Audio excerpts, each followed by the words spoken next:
ছাত্র জনতার আন্দোলনে শেখ হাসিনা সরকারের পতনের পর থেকে বাংলাদেশে সংখ্যালঘু নির্যাতনের ভুয়া অভিযোগ করে আসছে উগ্রবাদী ভারতীয় হিন্দুরা। দেশটির গণমাধ্যম আরও এক ধাপ এগিয়ে একের পর এক অপপ্রচার চালিয়ে যাচ্ছে বাংলাদেশের বিরুদ্ধে। এরই ধারাবাহিকতায় যুক্তরাষ্ট্রে আমেরিকান হিন্দুরা বিক্ষোভ করেছে উল্লেখ করে বিষয়টি হোয়াইট হাউজের ব্রিফিংয়ে উত্থাপন করেন ভারতীয় এক সাংবাদিক। জবাবে হোয়াইট হাউজের জাতীয় নিরাপত্তা যোগাযোগ উপদেষ্টা জন কির্বি বলেন, বাংলাদেশি নিরাপত্তা পরিষেবার সক্ষমতা বাড়াতে অন্তর্বর্তী সরকারের সঙ্গে ঘনিষ্ঠভাবে কাজ করছে যুক্তরাষ্ট্র। স্থানীয় সময় বৃহস্পতিবার হোয়াইট হাউজের নিয়মিত ব্রিফিংয়ে একথা জানান তিনি।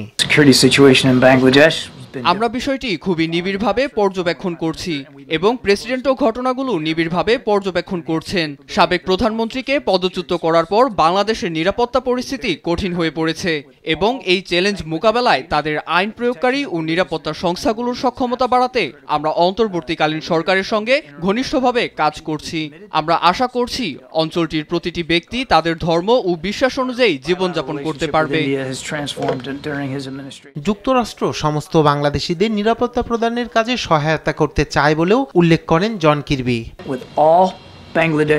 আমরা বাংলাদেশের সকল নেতৃবৃন্দের সঙ্গে আমাদের যোগাযোগের ক্ষেত্রে খুব স্পষ্ট হয়েছি যে ধর্মীয় ও জাতিগত সংখ্যালঘুদের সুরক্ষা অত্যন্ত গুরুত্বপূর্ণ। অন্তর্বর্তীকালীন সরকারের নেতারা বারবার ধর্ম বা জাতি নির্বিশেষে সমস্ত বাংলাদেশিদের নিরাপত্তা প্রদানের প্রতিশ্রুতি দিয়েছেন। আমরা তাদের কাজে সহায়তা করতে চাই।